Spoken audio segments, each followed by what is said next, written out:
El criterio es proporcional a la presión y a la distancia del relacionamiento, es decir, desgaste uniforme. La presión es C sobre R. ¿Qué conocemos? El diámetro del disco, 300 milímetros, que el radio exterior es 150 y el radio interior, que es la mitad, es 75. Y entonces analicemos la situación de lo que está ocurriendo. Tenemos como consecuencia de la reacción del disco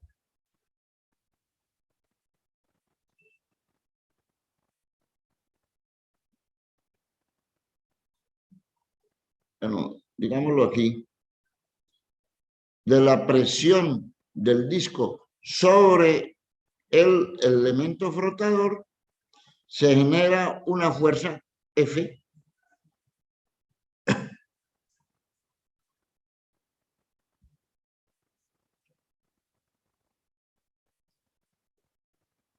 se genera una fuerza F, que es la fuerza que el disco le hace al elemento flotador.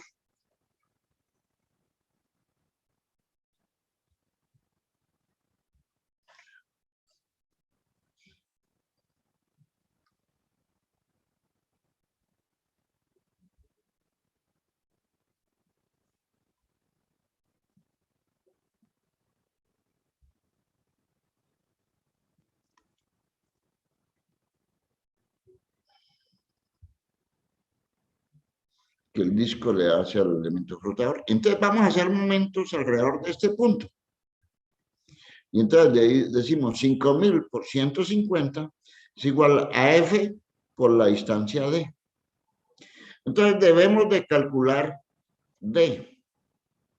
Para calcular D, debemos de saber en dónde está actuando F. Y F estará actuando en el centroide del diagrama de presión. Y en otras palabras, desde este punto estará actuando el R interior más la distancia Y del centro de presión. Pues eso es lo que vamos a hacer. Hacemos un diagrama de centro de presión y colocamos la presión en cada punto. En la parte inferior, la presión sabemos que es C sobre R.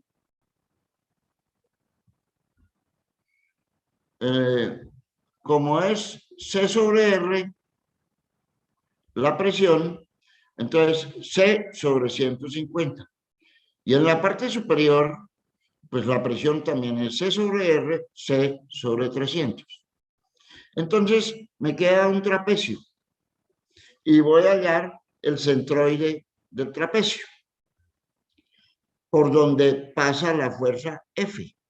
Entonces debo hallar la altura Y.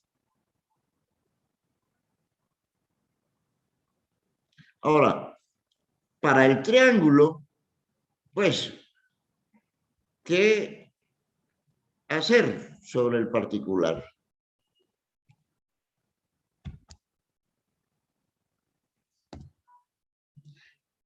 Nosotros tenemos la siguiente ecuación. Para hallar centroides, ecuaciones que nosotros obtuvimos en nuestra estática. El Y trazo es la sumatoria de Y sub I A sub I por la sumatoria de A sub I. Entonces, pues yo voy a hallar eso. Entonces, la sumatoria de Y sub I de lo divido, este trapecio lo divido en un triángulo y un rectángulo. El centroide de un triángulo está a 1/3 de la altura. Como esto vale 150, un tercio es 50, por el área del triángulo, un medio de la base B por la altura. La base B, este pedazo, es igual a todo esto que vale C sobre 150 menos este pedazo que es C menos 300. En otras palabras, la base vale C sobre 300. Este pedazo de aquí a aquí vale C sobre 300.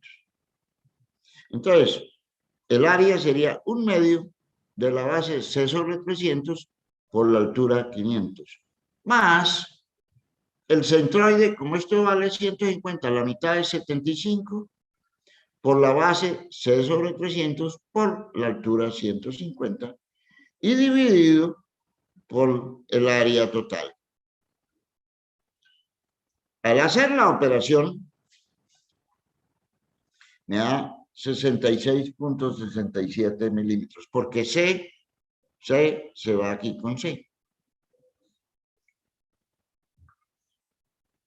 Por lo tanto, la distancia de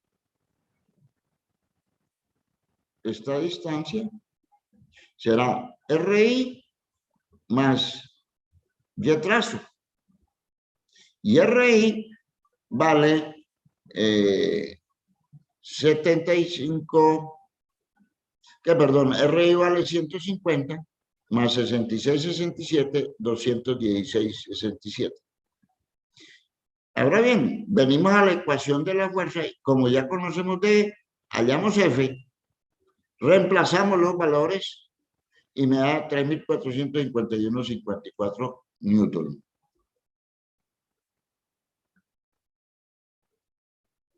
Esta fuerza F es la resultante del diagrama de presión que está sufriendo y es la reacción y es la resultante del diagrama de presión que está haciendo sobre el disco. Entonces, la presión, sabemos por la fuerza, sabemos, es P por R de phi de R. La presión por el diferencial de área.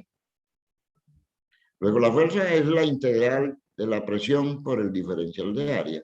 Pero la presión, hemos dicho en el comienzo que eso es sobre R, reemplazamos, sacamos C e integramos, me da C phi RE menos RI. Despejo C, voy a hallar la constante.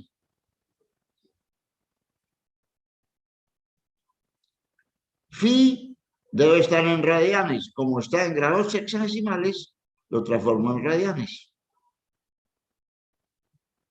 Reemplazo, me da 21.973.19 newton metros. Como conozco Phi y la pregunta es, ¿cuál es el torque? Hallaremos el torque de frenado. Por definición, el torque es R cruz de F, de T. dF es mu P R de phi de R, pero P es C sobre R. Esto está deducido. Tenemos la ecuación torque es igual a así. Reemplazamos, puesto que conocemos el valor de C, que lo hemos hallado aquí. Reemplazamos phi, también debe estar en radianes. R, bueno, las unidades, aquí las colocamos en metros. En metros, C, porque está en newton metro. Hacemos el reemplazo y me da el torque 194.15 newton metro. Con lo cual, nuestro problema queda resuelto.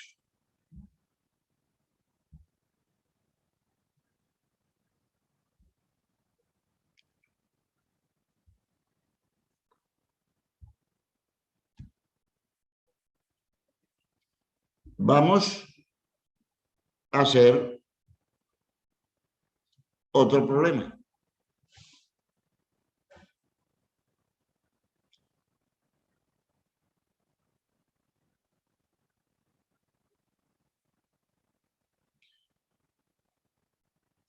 Dice, el esquema nos muestra el sistema de frenado de un volante por medio de frotadores. Dos frotadores. Si el frotador se coloca a una distancia RP, de manera que su desgaste sea uniforme, y si su coeficiente de fricción es 0,3, el ángulo del flotador lambda alfa 30 grados, RE 120 y RI 60, RI 60, RE 120. Y si el volante gira a 1000 RPM y una vez aplicado el flotador debe detenerse en 4 segundos, teniendo en cuenta que tiene una energía cinética de 5 por 10 a la 5 Newton metros. Determine la fuerza P necesaria para que ello ocurra.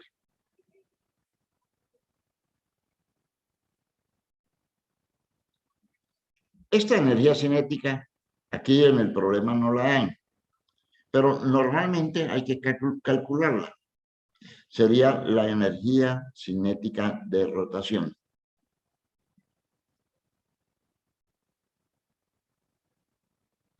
La energía cinética de rotación se calcula como un medio de I omega cuadrado. Realmente es un medio de J omega cuadrado. J porque es el momento de inercia alrededor del eje de rotación, que sería el que está saliendo con respecto a nuestra vista. J omega cuadrado. En este caso, el omega lo obtenemos a partir de las 1000 RPM. Y J, el momento polar de inercia, sabemos que es un medio de MR2. Es decir, que debemos de conocer la masa del volante. Y la masa del volante es el volumen del volante por la densidad del material que está ahí. De esa manera, pues aquí el problema no lo dan, pero de esa manera podemos calcular la energía cinética de rotación de este volante. Es una nota suplementaria sobre el problema. Entonces, tenemos una potencia, una energía. La potencia se define como el delta de energía en el delta de tiempo. Como el volante se frena hasta pararse, el cambio de energía es la energía final, inicial, el delta de energía es la energía que tenía inicial menos la energía final. La inicial era esta, la final es 0, dividido por el delta de tiempo, que es dato de problema, 5. Entonces me da 1.25 por día a las 5 Newton metro sobre segundo. Newton metro sobre segundo, la definición es vatio. Entonces, la potencia es torque por velocidad angular. Luego, a mí lo que me interesa siempre es el torque, que es la potencia dividido por la velocidad angular. La velocidad angular, ya sabemos, es 2πn sobre 60 para si n está en RPM. Reemplazamos en lugar de n1000 y nos da 104.72 radianes por segundo. Entonces, en la ecuación de torque, potencia dividido por velocidad angular, 1.25 por 10 a la 5 vatios sobre 104.72 radianes por segundo. Recordamos que el vatio es Newton metro sobre segundo. Esto me da 1193,66 Newton metro. El problema no me da factor de seguridad. Y a ustedes en un diseño nunca se lo darán. Es usted quien lo toma, de acuerdo a los criterios que previamente aquí hemos definido. Yo, aquí, para este problema, asumo n igual a 2 para calcular el torque de diseño. 2 por el torque nominal me da un torque de diseño de 2.387,42. Ese será el torque total que voy a frenar, pero lo voy a frenar con 2 frotadores.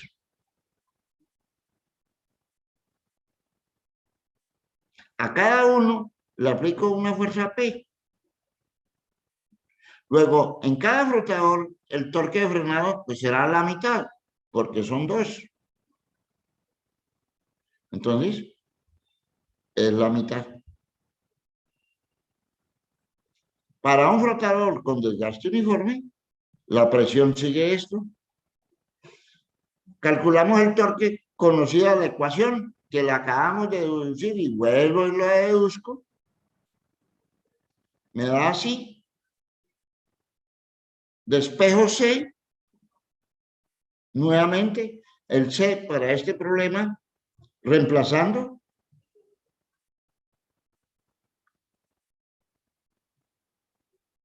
Con las medidas. Me da 46.907,88 Newton por metro.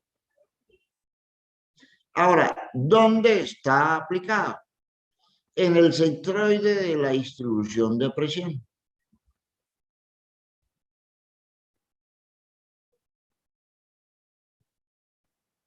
Hallo la presión aquí, C sobre RI, me da 781.797,93 al reemplazar C y R sub I, que son 60 milímetros o 6 centímetros. Y hallo la presión exterior aquí, la misma C, pero con el radio exterior, que son 120 milímetros, o sea, 0.12 metros. Me da, lógico, la mitad, porque el uno es la mitad del otro. El uno es el doble del otro. Hallamos el centroide nuevamente. Para esto, en este caso, el del triángulo, 1/3, de aquí a aquí hay 6, 60 milímetros, luego aquí habrá 20, 1/3, sería 20, que es 0,02 metros, por el área, 1/2 de la base, que es 39.000, por la altura, 0,6, más, pues recordar nuevamente lo que hicimos en forma anterior, la hemos dividido en 2, en un triángulo y en un rectángulo, y entonces estoy hallando el centroide.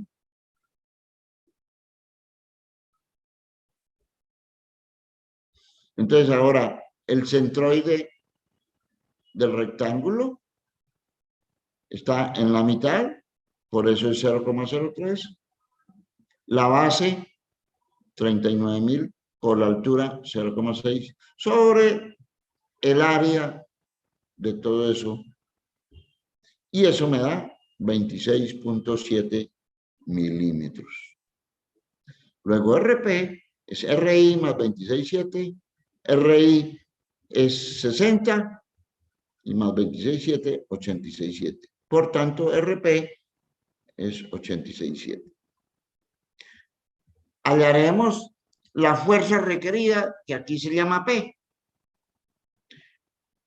Nuevamente, derivamos, esa ecuación la tenemos, en función de C la tenemos, reemplazamos y me da una presión de 147.000, una fuerza P, perdón, no una presión, sino una fuerza P de 147.365 newton.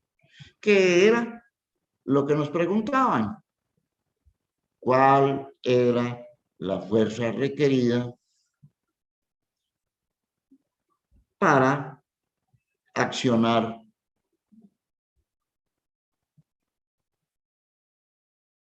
determine la fuerza P?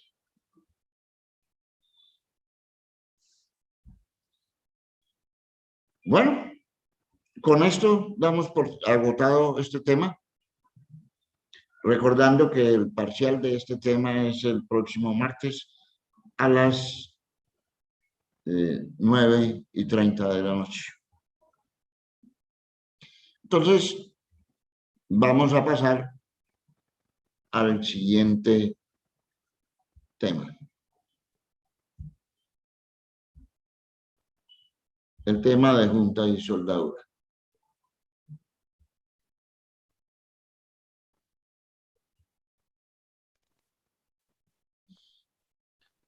Profe, ¿usted nos podría mandar algunos de esos ejercicios? Sí, claro, los que Dale. hemos hecho y les envío otro. Correcto.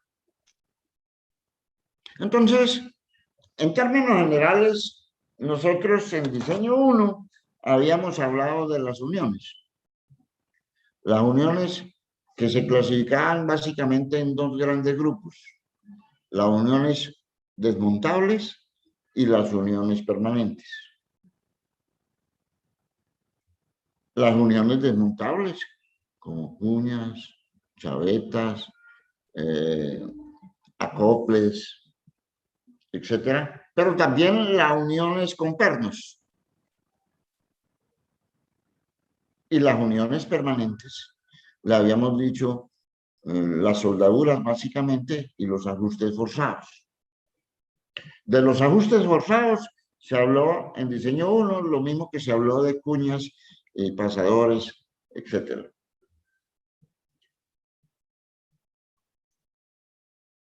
Pero nosotros vamos a hablar aquí en primera instancia de uniones con pernos son tornillos.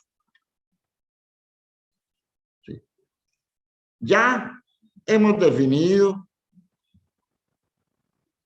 previamente con lo que utilizamos en diseño 2 las características de los tornillos que tienen un diámetro exterior, un diámetro de raíz, un paso, un ángulo de hélice, perdón, un ángulo del diente y un ángulo de inclinación de la hélice. Y hemos hablado las diferentes definiciones que hemos dado.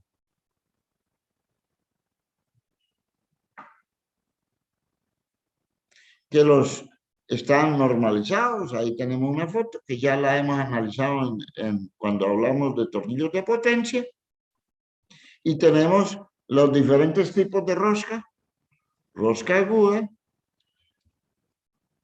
rosca unificada, que es la estándar americana, se encuentra definida así, ángulo de 60 grados entre dientes. Aquí la truncada,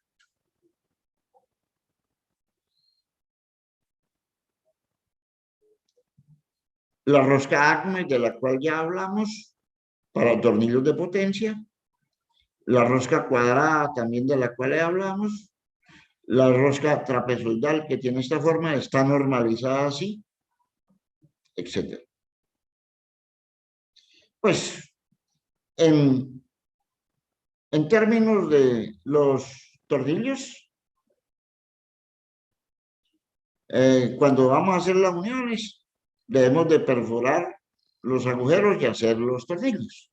Entonces aquí les doy normas sobre agujeros, cuándo y por qué hacer esos huecos de 11 milímetros, entre 4 y 10 milímetros, cuando las piezas a unir tienen unos espesores, y que la suma total de las piezas no sobrepase 45 milímetros. En otras palabras, cuando estamos dando estas dimensiones, observen, el diámetro, es que vamos colocando tornillos de mayor dimensión, de 15, de 17, de 18, de 25, de 28 milímetros de diámetro. Sí. Obsérvese, un tornillo de 28 milímetros de diámetro, espesores de piezas entre 14 y 36 milímetros y máximo 130 milímetros de espesor de las piezas, o sea, 13 centímetros, más o menos así la unión. Es normas generales. También la distancia entre centros de los tornillos. Y luego lo haremos. De aquí lo que vale la pena resaltar es que a los bordes siempre mínimo debe haber con respecto a los bordes 2 veces el diámetro del tornillo. Esas son normas con el objeto de que si hay cargas de tensión que puedan generar corte, que puedan generar desgarramiento en la platina, pues la platina no se deforme. Cuando estén montando tornillos, por favor, mínimo debe tener de cualquier borde 2 veces el diámetro del tornillo. Aquí del lateral 1,5 porque no hay cargas en esa dirección, pero igualémoslo todo a 2 veces el diámetro del tornillo.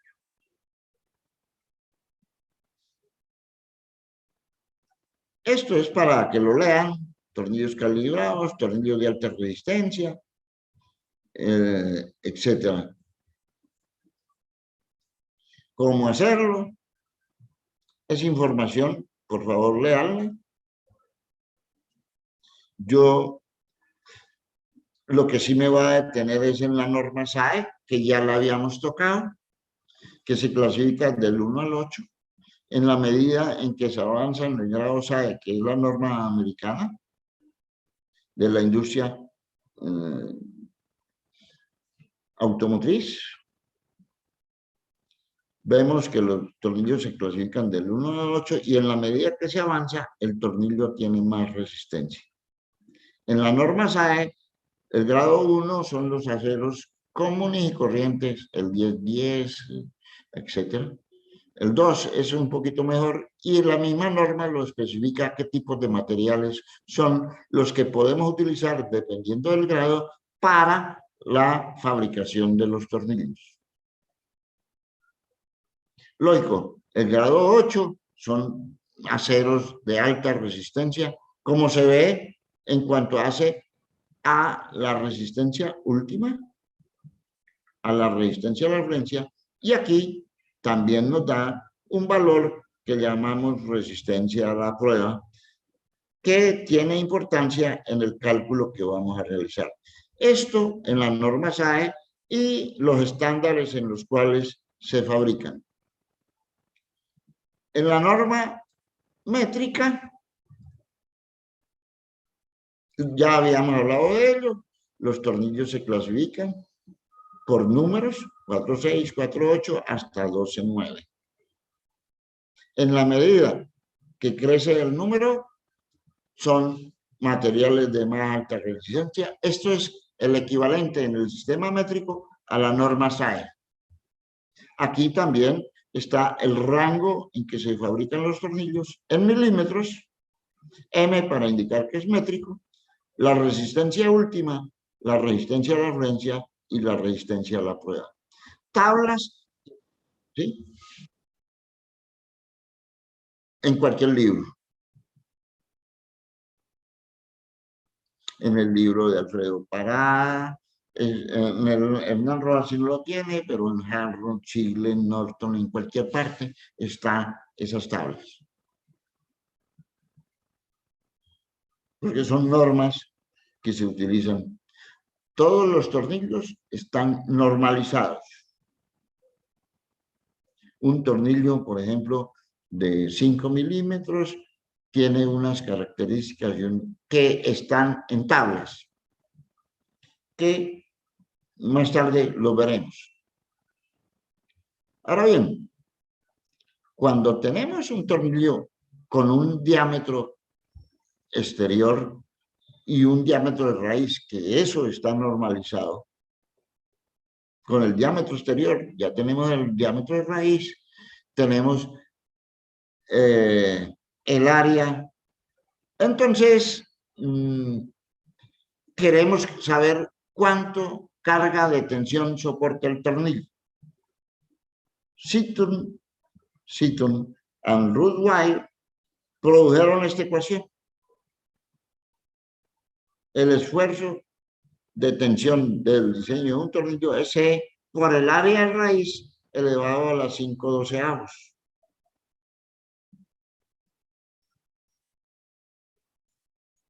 Pero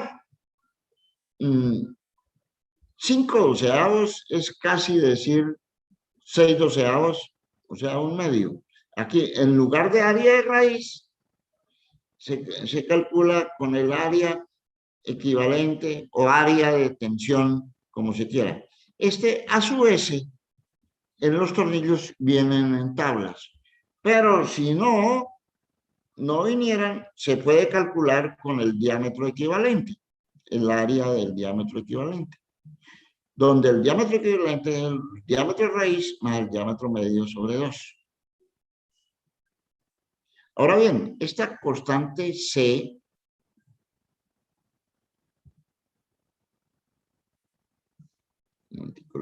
un poquito más grande esa ecuación.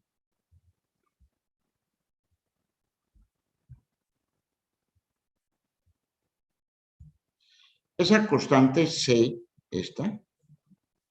pues es difícil de hallar y se toma como una aproximación de la resistencia a la fluencia sobre 6.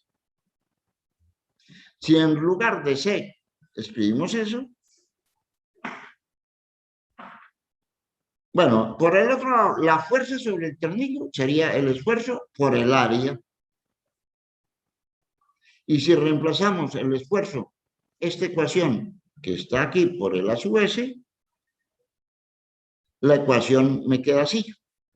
Y si reemplazamos C acá, la ecuación queda en estos términos.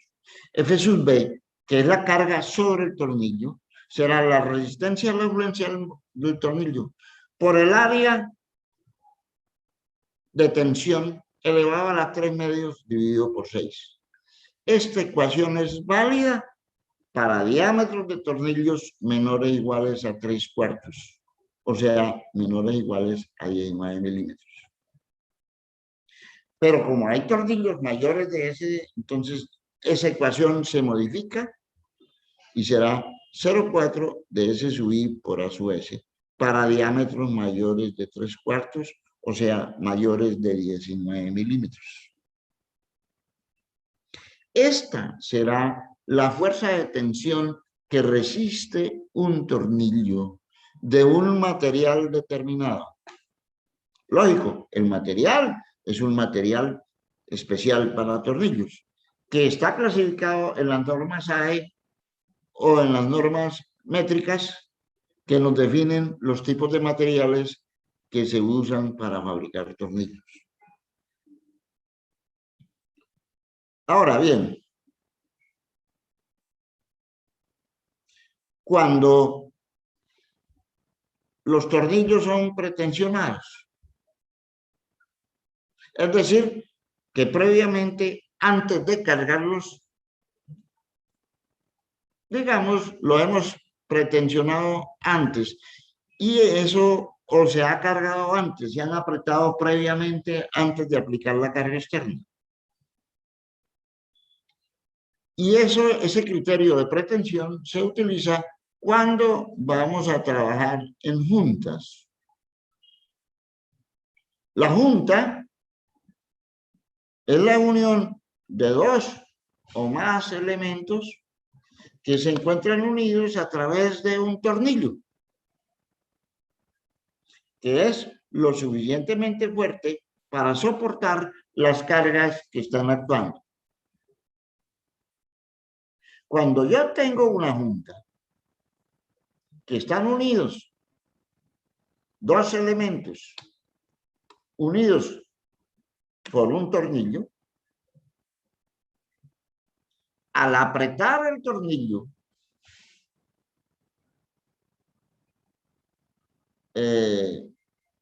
antes de cargarlo externamente por otra consideración, se genera una compresión entre las superficies. Y entre las dos superficies hay un coeficiente de rozamiento.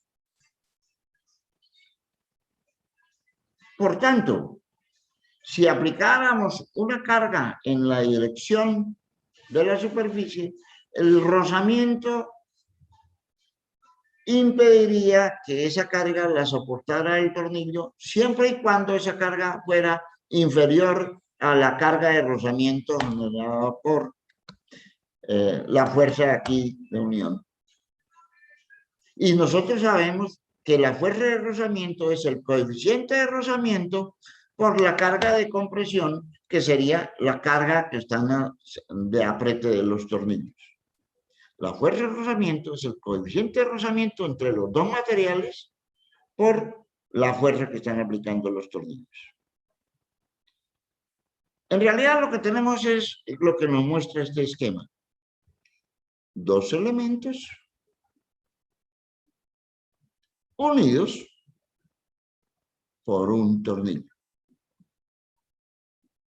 a los cuales, lógico, aquí hay arandelas. Realmente hay uno, dos, tres, cuatro elementos que son arandelas unidos por un tornillo que previamente lo hemos apretado.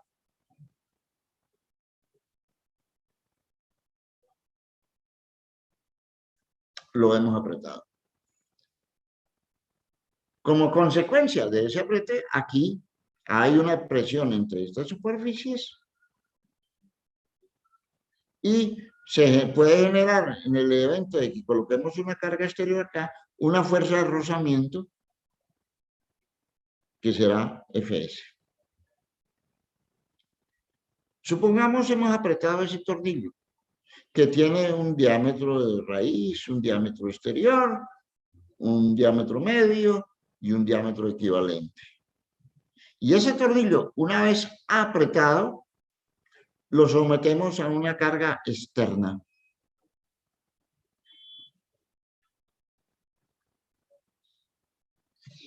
Sea cual sea la situación, lógico, la situación debe ser que esta carga externa no puede ser tan grande que nos separen estos elementos.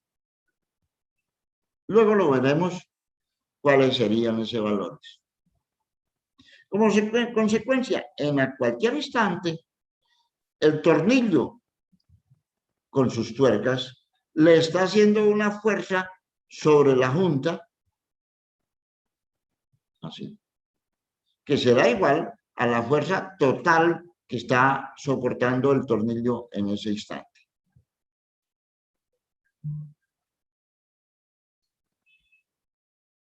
Entonces veamos eso. Lo que tenemos es la junta. En la junta no vamos a considerar la carga de corte en el análisis de juntas. Solamente vamos a considerar las cargas de tensión.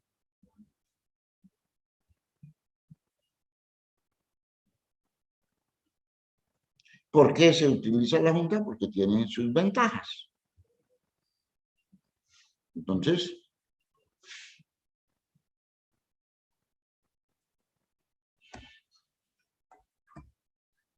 tiene sus ventajas. ¿Cuál? Al utilizar la junta,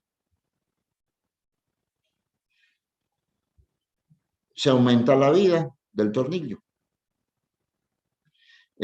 Al utilizar, pues podemos calcular algo más pequeño, lo cual es más barato.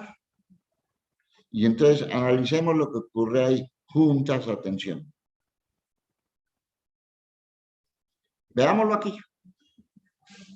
Cuando yo tengo una junta,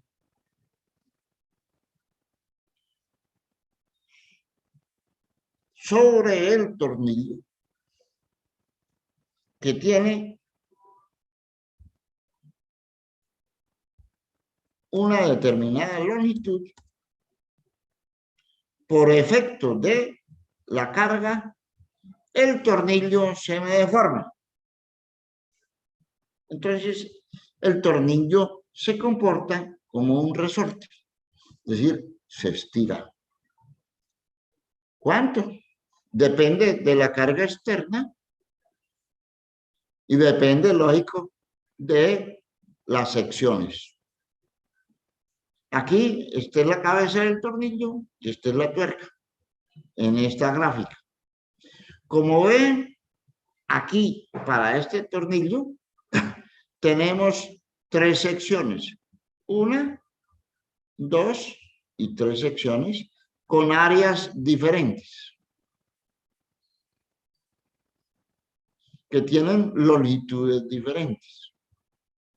Entonces, de nuestras resistencias materiales sabemos que la deformación de un elemento sometido a tensión es PL sobre AE, donde P es la carga externa de tensión a que está siendo sometido, L la longitud del elemento, A el área de la sección y E el módulo de elasticidad. Pero como esto, lo acabo de decir, se comporta como un resorte, es decir, que mientras el tornillo no sobrepase su límite de fluencia, yo lo deformo y cuando le quito la carga, él regresa a su condición original. Lo que ocurre en un resorte, se estira y se encoge. Entonces, la ecuación de un resorte es P es K por delta, de donde K es P sobre delta, pero delta es PL sobre AE. Entonces, al reemplazar, me queda, al reemplazar delta por igual, K es el área por E sobre L. Como en un tornillo puede haber diferentes longitudes y diferentes secciones, yo digo KB sub I es A sub I, E sub I sobre L sub I. Para cada uno debo de calcular. Y aquí sería como un resorte a continuación del otro, o sea, resortes en serie. Y los resortes de serie en el cálculo se trabajan como resistencias en paralelo.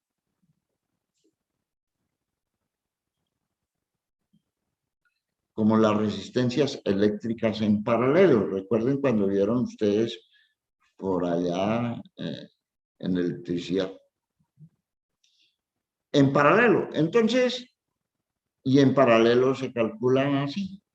El inverso 1 sobre K, la resistencia del conjunto, es igual a 1 sobre KB1 más 1 sobre KB2 más 1 sobre KB más todos los que haya. Ahora, respecto a las longitudes, cuando estamos analizando cerca de donde está la cabeza del tornillo, la longitud que se toma no es solamente este espacio, sino aumentado un poquito por la influencia de la cabeza del tornillo o, en este caso, la cabeza de la tuerca. Y en cuanto lo incrementamos en 0,4D.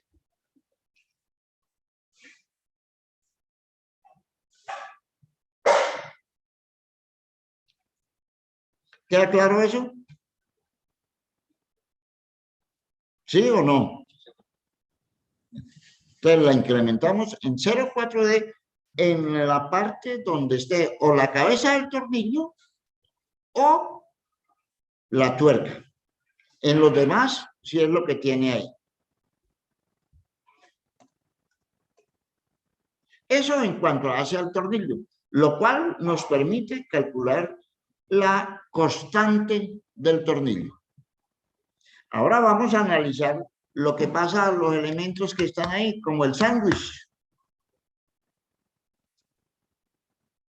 o sea, la junta. Puede ser de 2 o más elementos. Por ejemplo, aquí hay 1, 2, 3 y 4 elementos, que pueden ser de diferentes materiales. Es decir, cada uno tiene una resistencia, cada uno tiene un módulo de elasticidad y cada uno tiene determinadas propiedades como es más o menos dúctil o más o menos maleable. En general, esta junta, que en este caso de la gráfica, pues aquí tenemos un hueco por donde vamos a meter el tornillo y el resto es la junta. Esta junta, por efecto de la fuerza del tornillo, la comprime y la junta en su totalidad se deforma siguiendo dependiendo del valor de la carga externa aplicada. Ahora bien, como aquí hay una serie de materiales que tienen mayor o menor rigidez, es decir, que se deforman mejor o digamos se deforman más o menos sometiéndolo a la misma carga, puede ocurrir que en la junta, en esta, haya un empaque. Y un empaque, realmente los empaques son materiales más dúctiles, que es decir, que se dejan deformar más fácilmente bajo la acción de una carga. Y entonces podemos hacer una simplificación,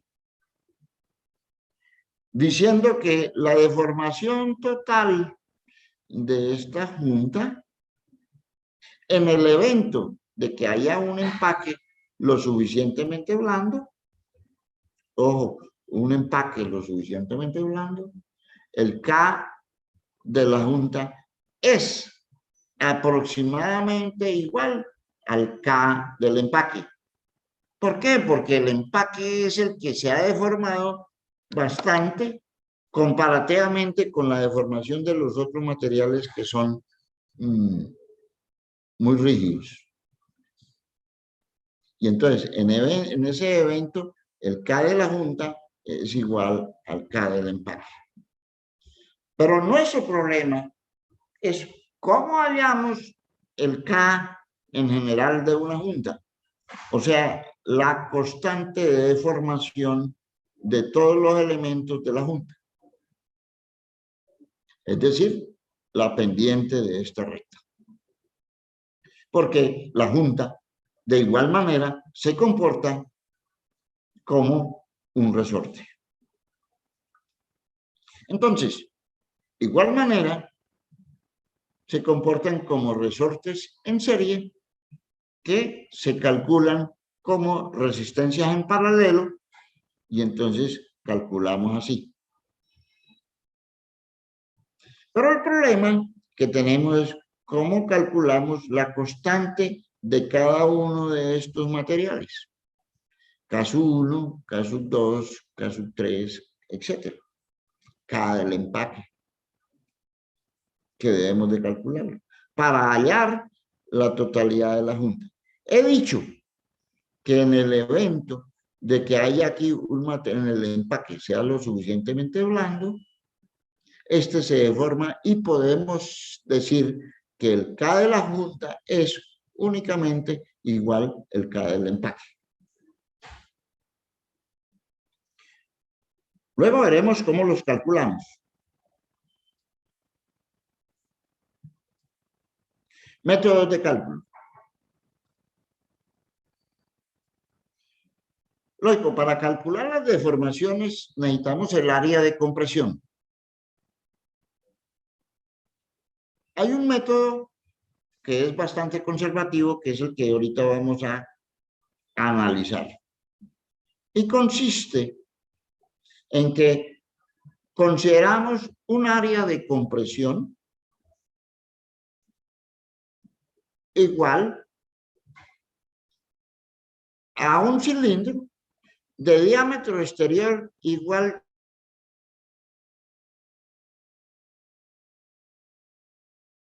a 3 veces el diámetro del hueco.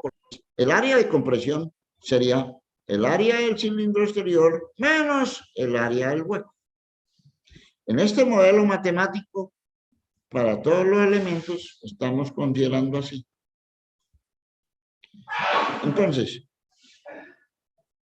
el K de la junta, ya hemos dicho que es A y el K de cualquier elemento es A, E sobre LI. En este caso, A, el área de compresión es pi cuartos por el diámetro exterior, que es 3 veces el diámetro del hueco, como es al cuadrado, 9 diámetro del hueco al cuadrado, menos el diámetro del hueco al cuadrado, lo que me queda que el área es 2pi diámetro del hueco al cuadrado. Si reemplazo esa área aquí, la K de la junta es esto.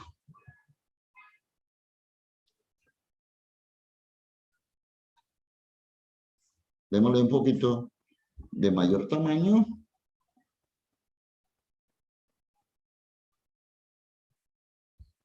Y démosle color para indicar la importancia de esa ecuación.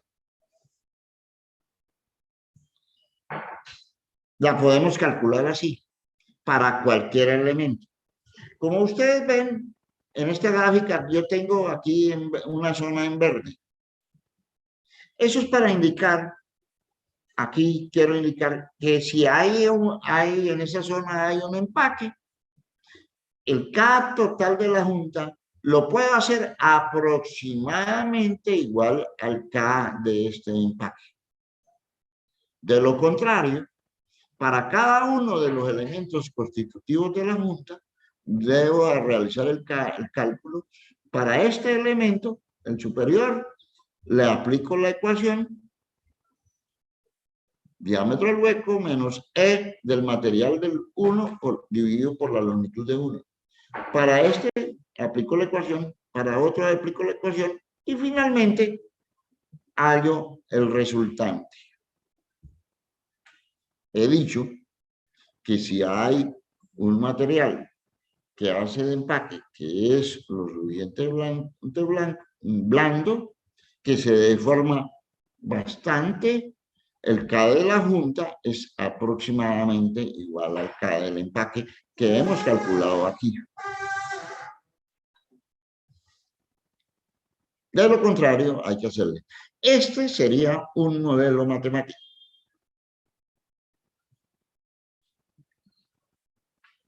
Los investigadores Shigley, pues autor de su texto de diseño de máquinas de Chile, y Minsky, plantearon para hallar la constante la siguiente ecuación. Como ven, es una ecuación bastante compleja,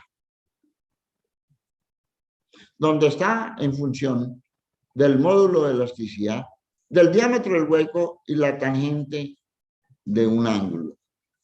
E inversamente proporcional al logaritmo de esta función, que está en función de aquí de este ángulo, lo vamos a hallar del D sub I. ¿Pero qué es D sub I?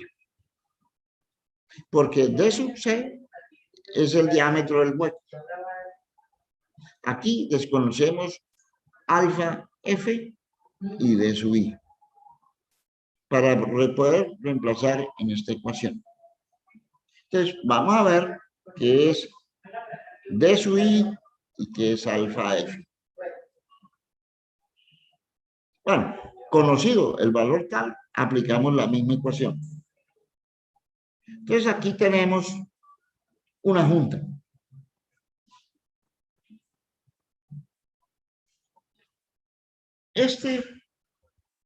Aquí se parte el criterio sobre el área de compresión. Tenemos la cabeza del tornillo y tenemos la tuerca. Entonces, se levantan troncos de cono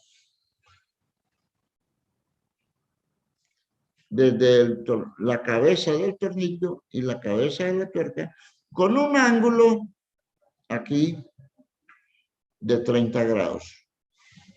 30 grados. Así. Hasta que se corten.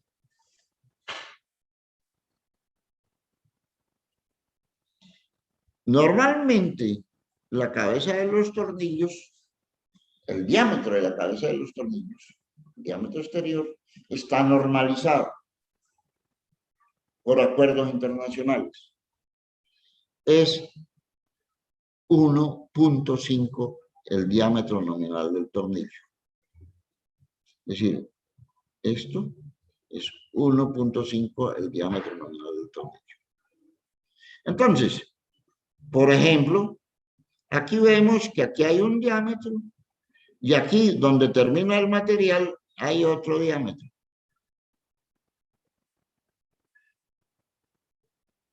Entonces, uno de los dos es menor.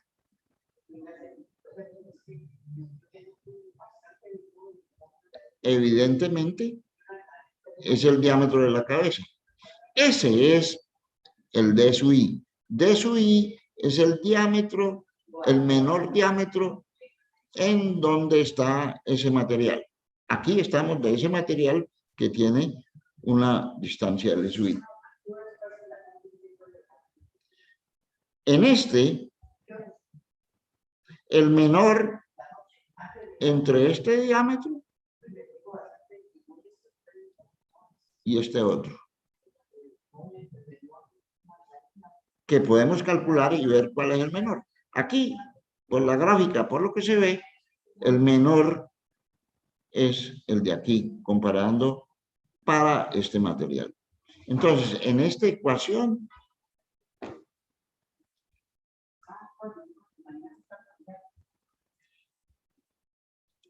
alfa sub F vale 30 grados.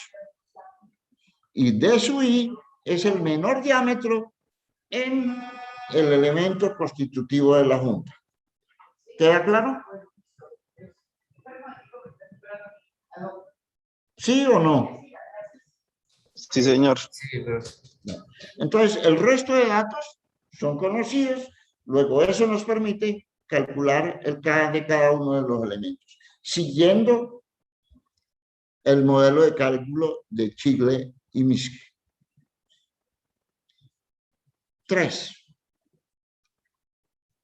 Hay otro modelo de cálculo. Bueno, aquí está la explicación, precisamente lo que estaba diciendo. 1.5 el diámetro del hueco es el estándar.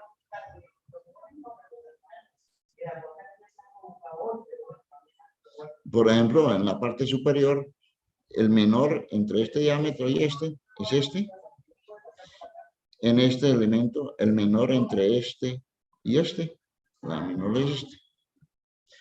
Porque puede haber, en lugar de 2, puede haber 3. El método de Williman. Williman definió el K sub J como E sub I, D sub I, A sub I, E a la B sub I, D sub C sobre L sub I.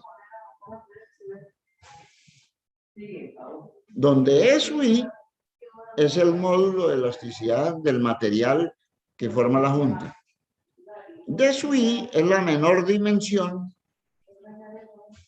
de lo que ya hemos hablado anteriormente. A sub I y B sub I son constantes que dependen de los materiales que entran en juego.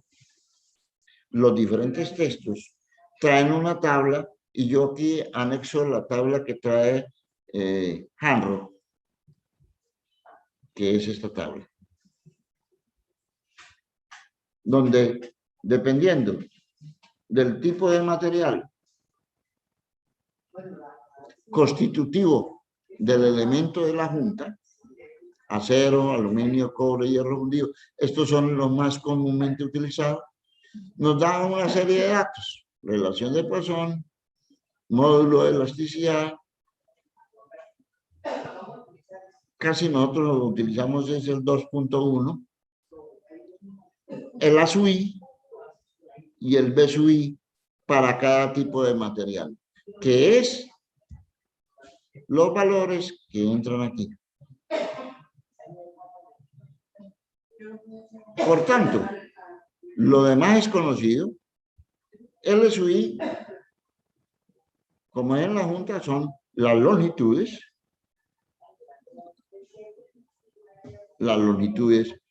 sobre el particular. En este caso, aquí que tenemos, pues L sub 1 será esto, o L sub 2 será esto. Ojo, estamos hablando de la junta, no del tornillo. Lo del tornillo ya lo hemos hablado anteriormente. De estos elementos. ¿Queda claro cómo utilizar esa ecuación? ¿Sí? Sí. Vuelvo y repito, A sub I y B sub I se obtienen de tablas que también están en cualquier libro de diseño. Y que yo aquí pues lo anexo en el material de clase. Esto es tomado del libro de Han. Ahora, vamos a ver, cuando nosotros armamos el conjunto tornillo-junta. Entonces, hemos dicho que tenemos un tornillo, lo apretamos con una llave, con un torcómetro, lo que sea, lo apretamos y lo dejamos ahí. Posteriormente, se generan cargas externas que tratan de abrir esta junta. Entonces, antes de que aparezca la carga externa, lo hemos apretado y el tornillo, ¿qué le ha pasado al tornillo?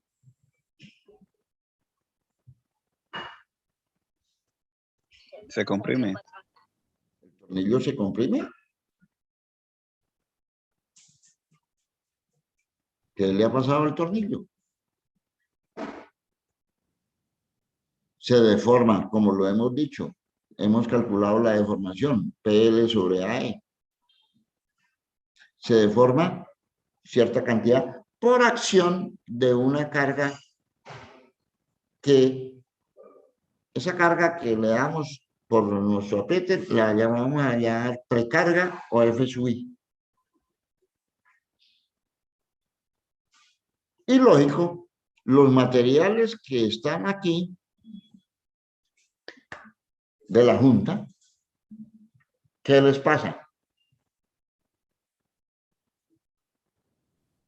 ¿En qué forma? Se comprimen.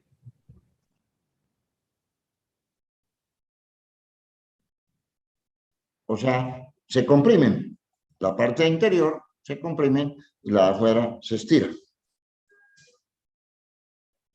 Y quedan bajo la acción de la misma carga que nosotros llamamos precarga o carga inicial. Posteriormente, se le aplica una carga externa. ¿Qué le pasa al tornillo?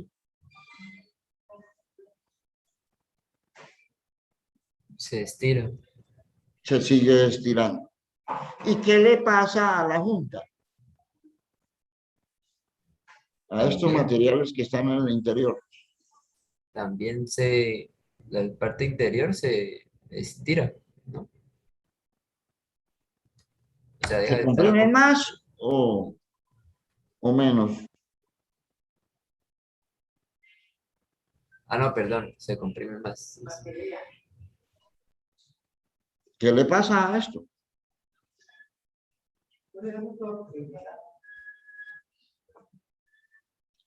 ¿Qué le pasa?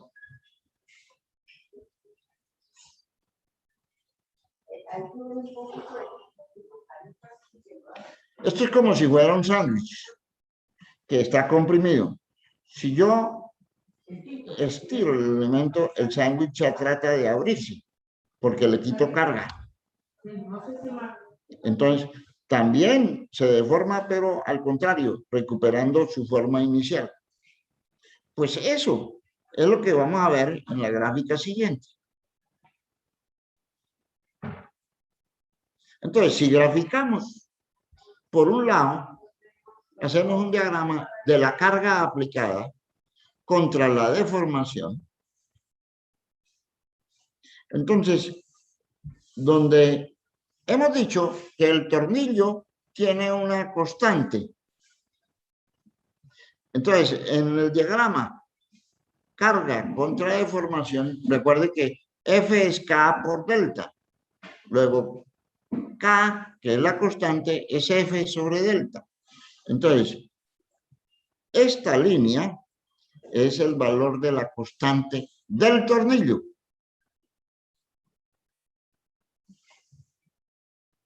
El cual he apretado inicialmente, lo he apretado con una carga que he llamado precarga o F sub I. Y en ese instante particular, ese tornillo se deformó esta distancia, delta B sub I.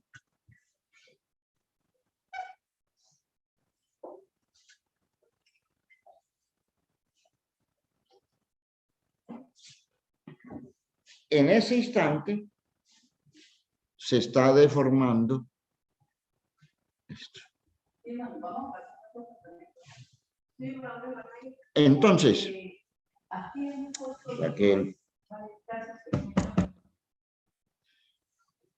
Entonces, la constante de aquí es la pendiente de esto. Ahora, veamos qué le pasa a la junta.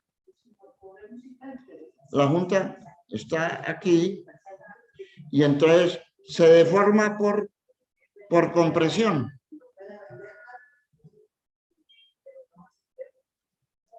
Y en ese instante, los dos tienen la misma precarga.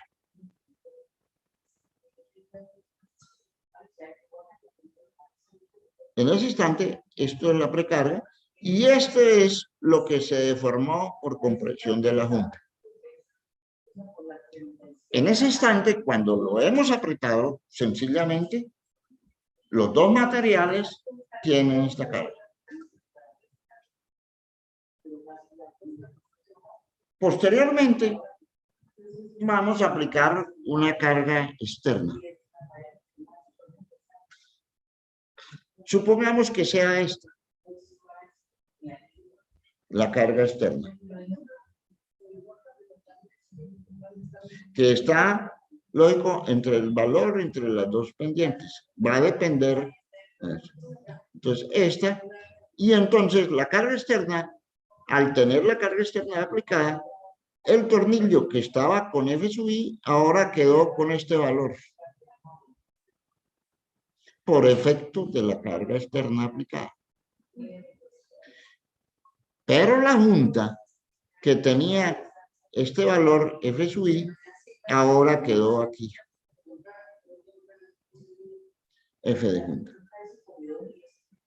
Como podemos ver de la gráfica, la carga externa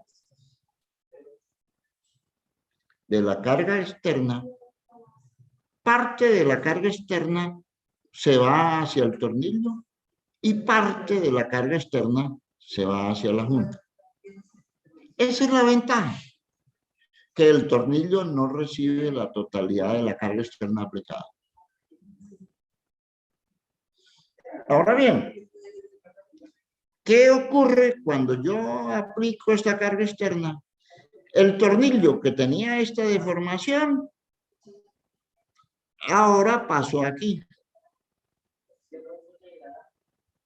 Entonces se incrementó la deformación del tornillo en un delta de delta de B.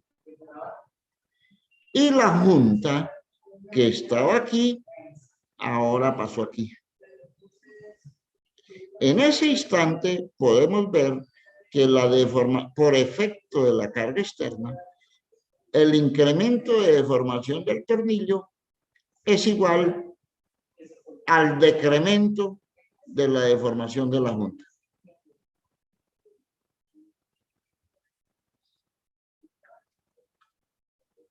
Ahí, entonces, estamos en esa situación por efecto de una carga externa. Ahora bien, un caso, por ejemplo, fácil de ver, es el de la unión entre la culata del motor y el bloque. Ahí está la tapa, donde están las válvulas, los resortes, etcétera, el árbol de levas, etcétera, y el bloque que está debajo, donde están los pistones. Y entonces, ¿cómo se unen? A través de tornillos que el diseñador de los motores le definió su precarga. Y conocido el diámetro del pistón, las presiones, se conoce la fuerza externa aplicada sobre cada tornillo. Y entonces el tornillo trabaja a un valor. Ahí, en la mitad, pues, ¿qué es lo que le colocamos? Bueno, yo creo que la mayoría de ustedes conocen qué hay que se coloca. ¿Qué se coloca? Señores. Un empaque. Un empaque. El empaque de culata. Que tiene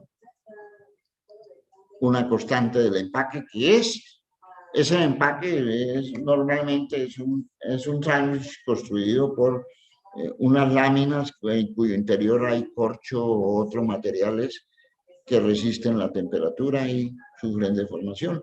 En total, ahí hay un empaque que tiene una constante. Eso es lo que tenemos ahí. Y así, en infinidad de productos, donde tenemos dos elementos, los unimos y colocamos en la mitad empaques. Entonces, tenemos esa situación, lo hemos cargado externamente y el tornillo recibe la carga total. Y la junta, una vez se aplicada la carga externa, esta será la carga total de la junta. El tornillo se habrá deformado totalmente esto, una vez aplicado la carga externa. Y la junta se habrá deformado solamente este. Entonces la deformación está en esos términos. Ahora, puede ocurrir que esta carga externa se haga muy grande. Va a ir creciendo hasta que esa carga externa es tan grande que adquiere este valor. En ese instante particular, cuando la carga externa adquiere ese valor, el tornillo se habrá deformado todo esto. Y la junta no tiene ninguna deformación. Esa carga externa la llamaremos FO, que será la carga máxima que puede soportar la junta sin que se abra. Lógico, nunca es conveniente llegar a este valor.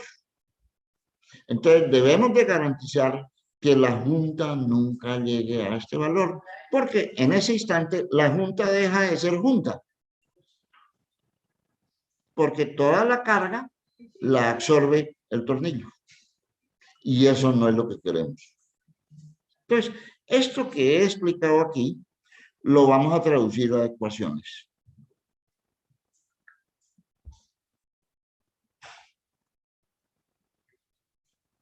Entonces, de aquí podemos ver claramente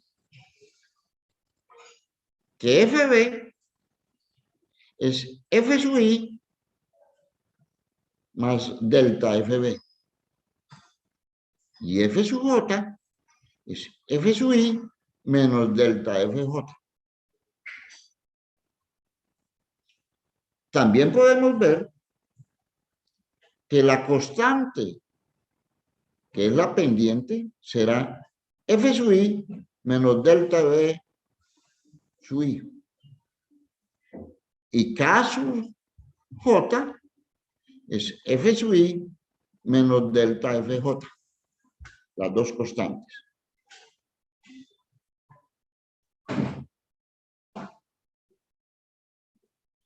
¿Qué es lo que acabo de decir? O también puedo decir que la constante esta es todo esto que es FB dividido por delta B. Y K sub J sería F sub J sobre delta J. Y eso es lo que escribimos aquí. De aquí despejo delta de formación y pero estos dos son iguales. Igualamos.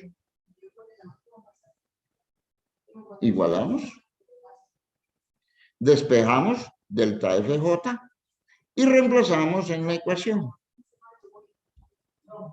Fuerza externa es igual a la suma de esta, delta FJ, más delta FB.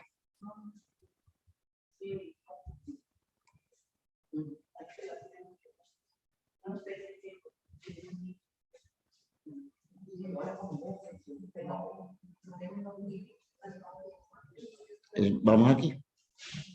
Reemplazamos eso en la ecuación de la carga externa, aquí. Reemplazamos en este término, reemplazamos esto, y la fuerza externa es esto. Hacemos los cambios respectivos y me queda que el incremento de la fuerza en el tornillo por la acción de la carga externa es K sub B por F sub E, todo eso dividido por K sub B más K sub J. Lógico, eso requiere que nosotros previamente hayamos calculado K sub B y K sub J siguiendo los métodos que vimos en la parte inicial. De manera similar, delta FJ, observe que aquí se invierte, en lugar de B es J y el resto es igual.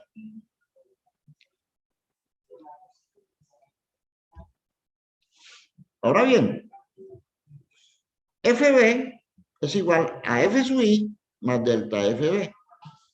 FJ es igual a F sub I menos delta FJ. Luego F sub I, en lugar de delta FB, escribo su igual. Y FJ, en lugar de aquí, escribo su igual. Esto. Entonces, aquí calculo FB. Ahora, FI es una precarga que yo coloco, digamos, a voluntad.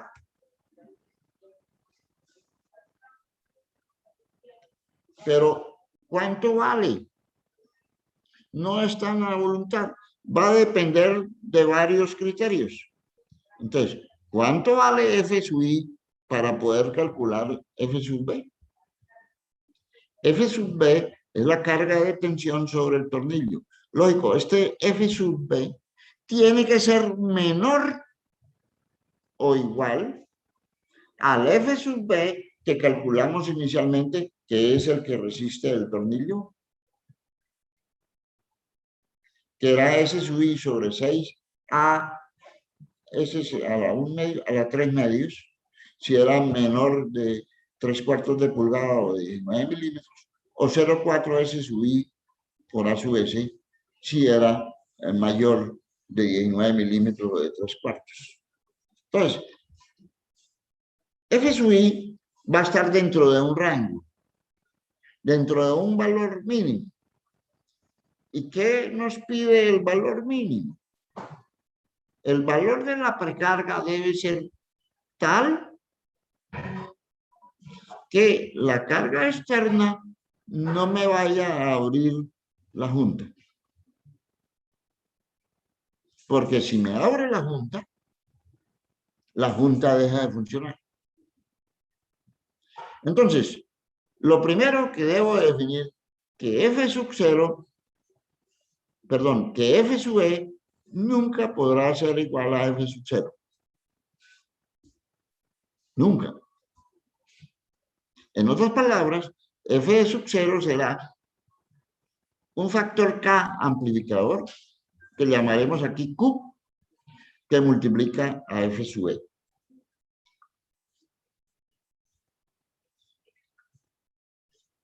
F sub 0 es Q, F sub E. Donde Q normalmente utilizado mayor que 3.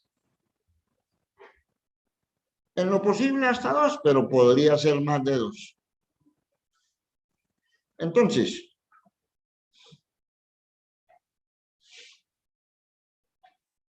cabe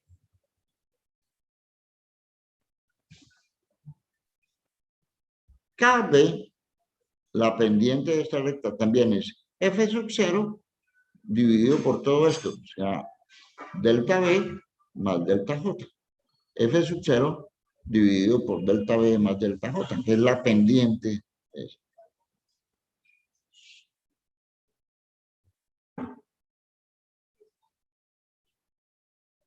F sub 0, delta B, delta J.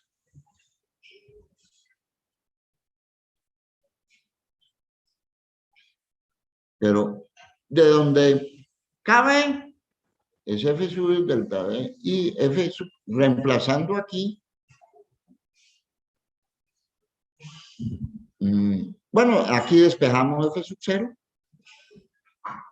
y reemplazamos KB por su igual, y F sub 0 es F sub I por este valor, de donde despejo F sub I. Pero estos términos ya los habíamos definido. Delta B sub I es F sub I sobre KB, delta J sub I, F sub I sobre KJ, y reemplazamos aquí en esta ecuación, puesto que lo que conocemos es KB y KJ,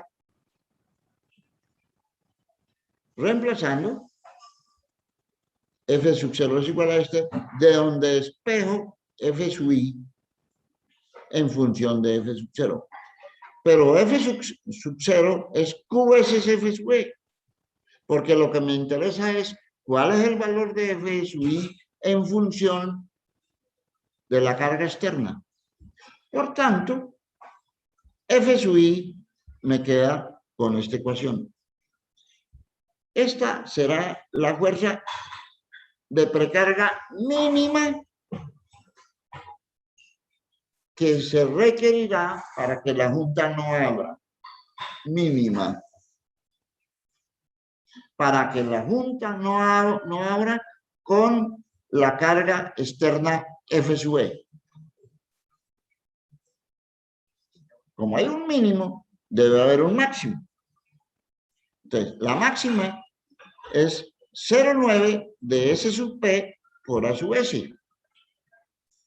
S sub P lo sacamos en las tablas del material con el cual está hecho, ya sea la norma SAE o la norma DIN, y A sub S es el área de tensión del tornillo que está en tablas o la calculamos a partir del diámetro equivalente. Por tanto, F sub I debe estar entre dos valores, preferiblemente que esté cerca del F sub I máximo o igual a ese. Pero debe cumplirse Si hemos calculado F sub I, hemos calculado que F sub E es F sub I, que está dentro de estos dos valores, más delta FB. Donde FB, este calculado aquí, tiene que ser menor o igual a la fuerza B resistente del tornillo que hemos calculado a partir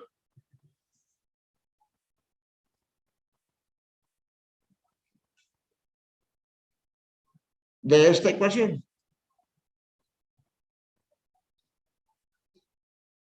De esta, para diámetros menores de 4, o de esta. El F sub B calculado ya por la Junta tiene que ser menor o igual a estos valores. En el evento de que sea mayor, el tornillo me falla. Se me deforme permanentemente. Entra en el campo elástico o se me rompe. Entonces, controlamos. ¿Y entonces qué debo hacer? Si eso me ocurre, pues cambiar de tornillos. O colocar más tornillos, o colocar tornillos de mayor diámetro. En la Junta.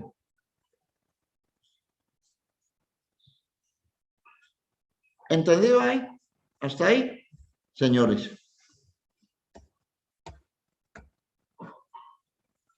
Y ya que les digo que colocar más tornillos, lo digo por lo siguiente.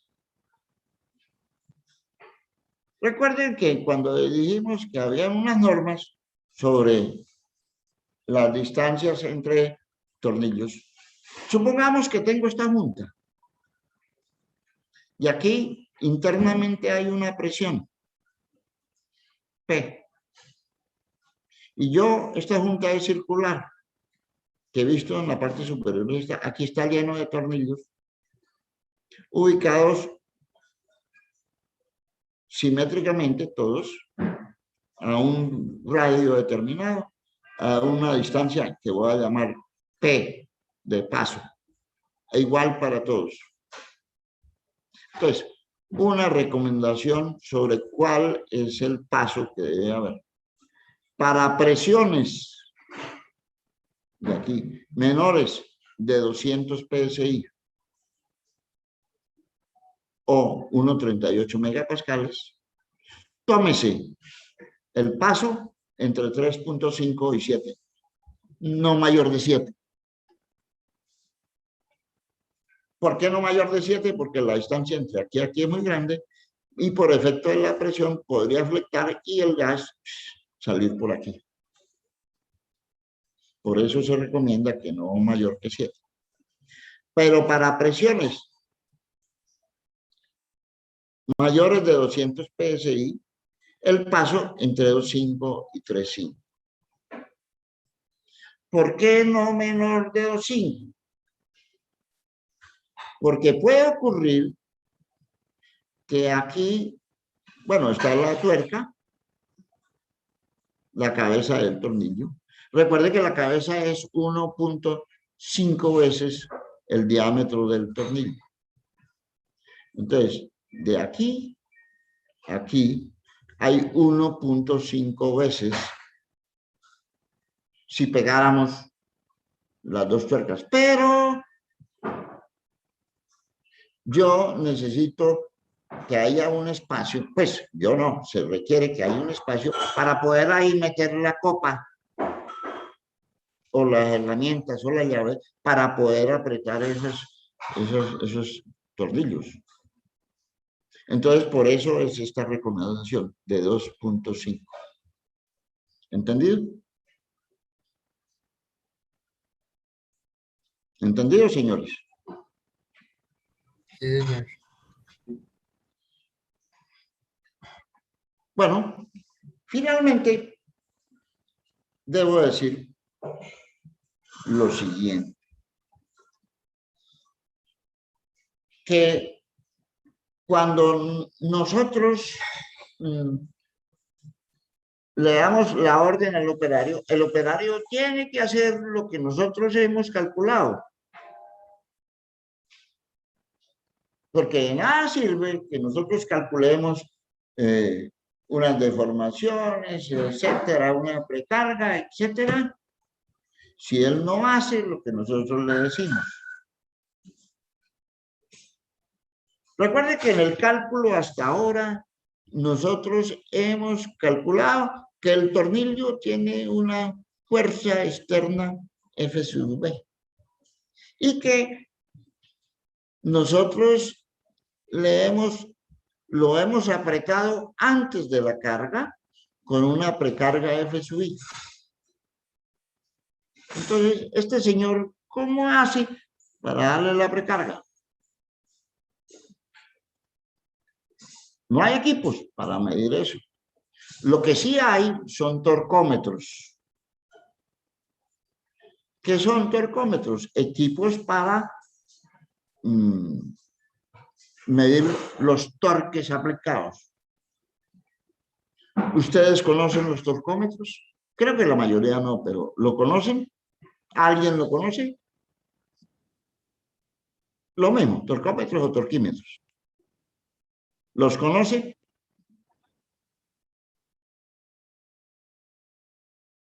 Sí, es una llave o que tiene un reloj y mide de aguja, o tiene se gradúa y cuando usted alcanza el valor que usted graduó, él genera un ruido. ¿Sí? Usted graduó un valor de torque. Es una llave, pero tiene esa característica. ¿Usted lo conoce? Otros creo que no lo conocen.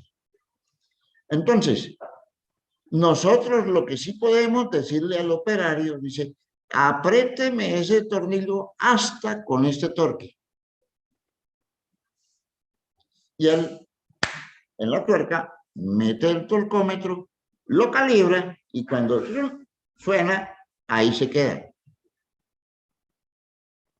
No lo aprieta menos porque queda con menos de la fuerza F sub I. Ni lo aprieta más porque podría pasarse y de pronto romper el tornillo. Siempre y cuando se coloque el tornillo que es.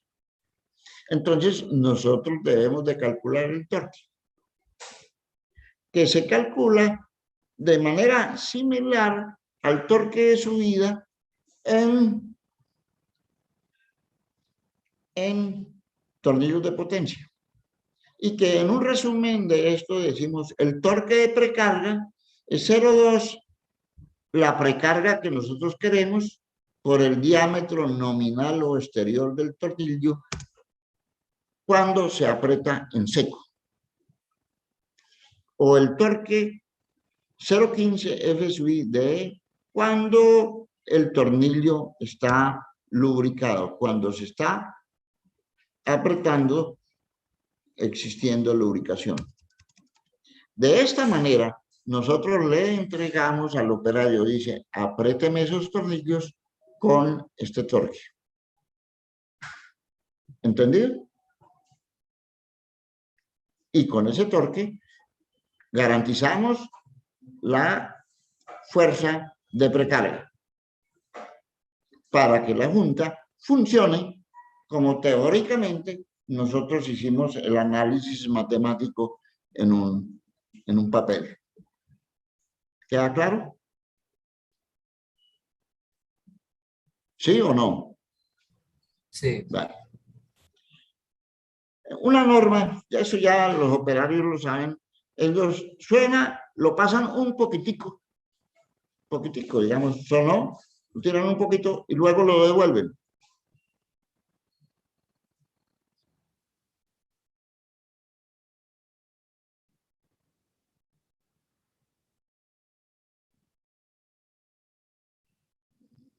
Bueno, puede ser sueltan, pero no, me refiero, apretan y luego lo devuelven un poquito.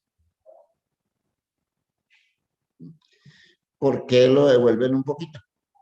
Es decir, si usted marcó, por decir un torque, por decir algo, 50 newton metros, lo aplicó, lo calibró el equipo, se pasó, digamos, a 51, y se devolvió. Se devolvió un poquito. ¿Para qué lo hacen eso? Esa es una costumbre. Porque es que hay el problema de esfuerzos inducidos.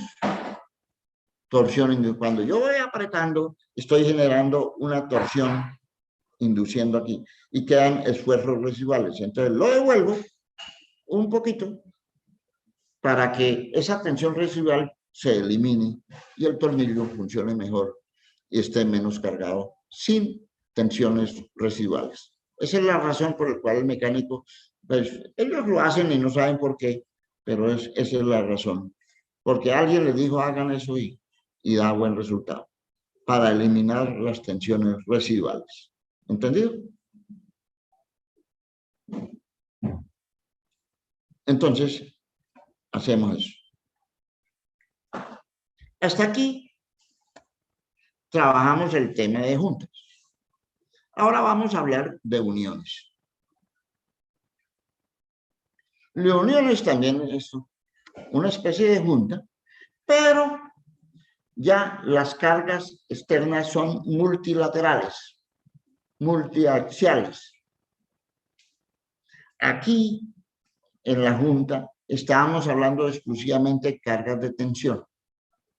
Acá vamos a hablar de cargas en diferentes direcciones.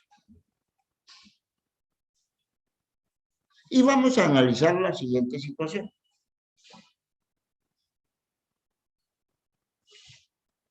Casi que como con un ejemplo. Nosotros tenemos, por ejemplo, una columna de un material y vamos a unirle una placa, la cual en un punto cualquiera va a tener una carga externa que está en las tres direcciones. Y la vamos a unir a través de tornillos, es decir, perforamos tanto en la placa como acá. Y lógico, la placa debe tener el suficiente espesor, porque luego tendremos que chequear por desgarre, por etcétera, la placa. Pero de aquí, de lo que vamos a hablar es únicamente de los tornillos. Recordemos que de los bordes deben de estar mínimo a 2D, precisamente para el asunto del desgarramiento de las placas.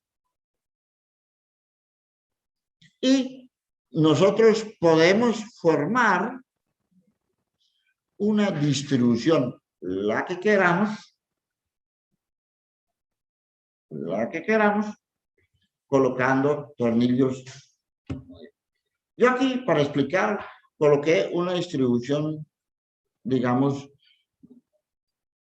aquí al azar.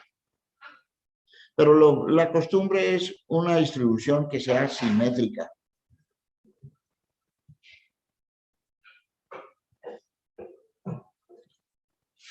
Aquí los tornillos, le estoy diciendo dos, realmente se puede llegar hasta dos como caso extremo, porque tenemos el problema de las llaves. Aunque la norma nos dice que menos de 2,5 en lo posible no. Entonces, yo debo de conocer la distancia y la distribución como voy a colocar los tornillos. Soy yo quien decide.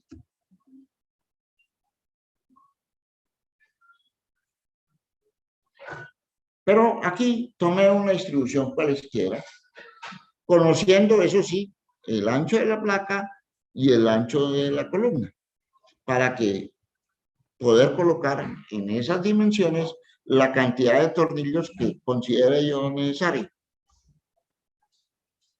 Lo que yo voy a ver es si esos tornillos que teóricamente yo seleccioné me aguantan la carga externa que yo he aplicado aquí. que se va a aplicar. Lógico, tengo todas las dimensiones, debo de partir de eso, parto de las recomendaciones que inicialmente me decían que para cuando la unión era entre dos o más elementos, no debía sobrepasar de esta recomendación.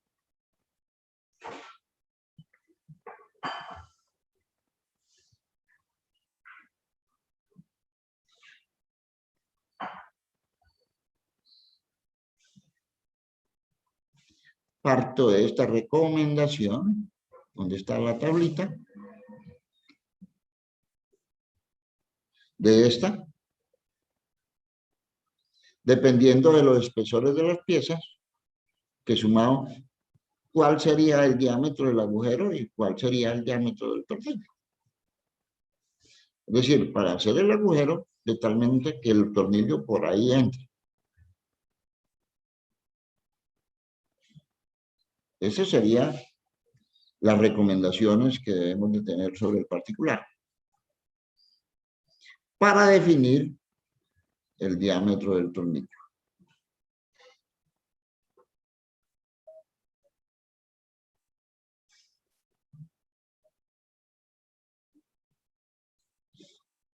Entonces, lo primero, una vez conocida la distribución, es hallar el centroide. Si yo lo he hecho uniformemente distribuido, simétrico, tanto en la forma vertical como en la forma horizontal, pues inmediatamente por simple inspección sé dónde está el centroide.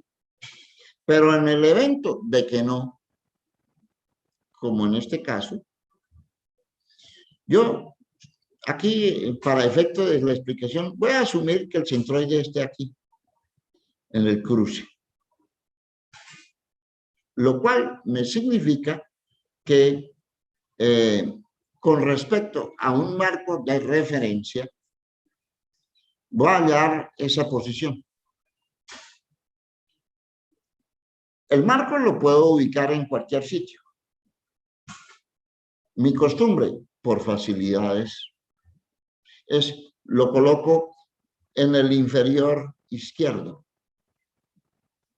Inferior por el que esté por debajo y el que esté más a la izquierda.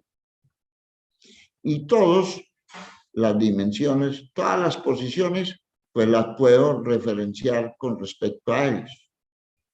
Con respecto a este, sé a qué distancia está este, en X, en este, en este, en este. Esto está a 0, en 0, las distancias, tal. Y con respecto a Y, conozco las distancias. Referenciado con respecto a mi origen de mi marco de referencia que yo tomé. Que vuelvo y repito, lo puedo colocar, me perdonan la expresión, donde se me dé la gana. Pero para mí, por facilidades, me parece que lo mejor es aquí.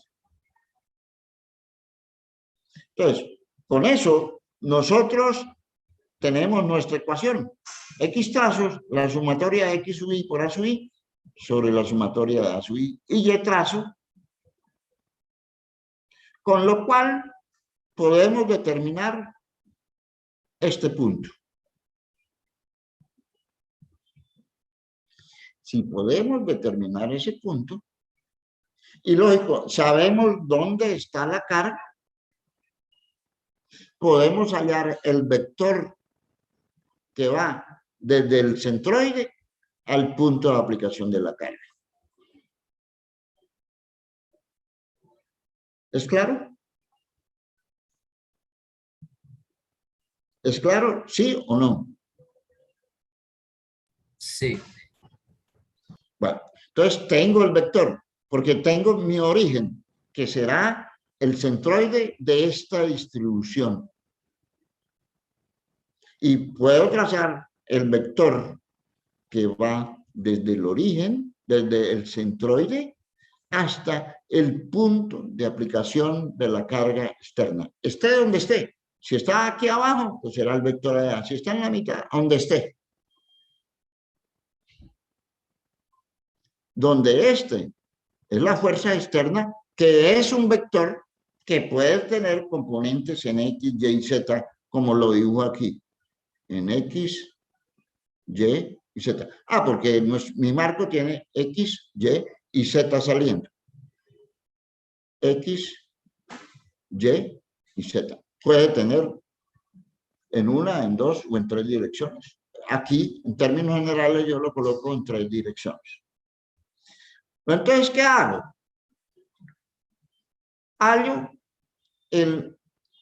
Voy a trasladar esta fuerza que está aquí al centroide.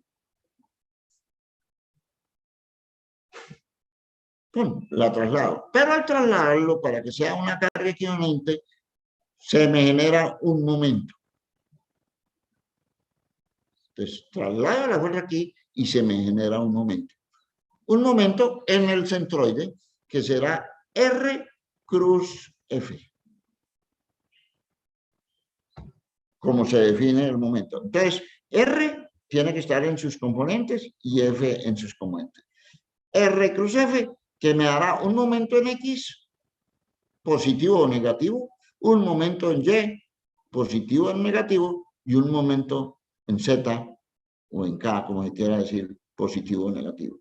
Entonces, al trasladarlo, yo tengo esto así. Una fuerza que la he compuesto en una fuerza en X, una fuerza en Y y una fuerza en Z. Aquí las dibujé así, pero podrían tener otras direcciones. Un momento en X, un momento en Y y un momento en Z. Eso es lo que tenemos ahí. Bueno, dejémoslo ahí, porque no alcanzamos a explicar en profundidad lo que necesitamos. Entonces, vamos ahí. Y esto es válido para tornillos, remaches, etcétera, que vayamos a montar en un sistema así. Bueno, señores, nos vemos el día de mañana, ¿cierto? Sí, señor. Bueno, mañana continuamos.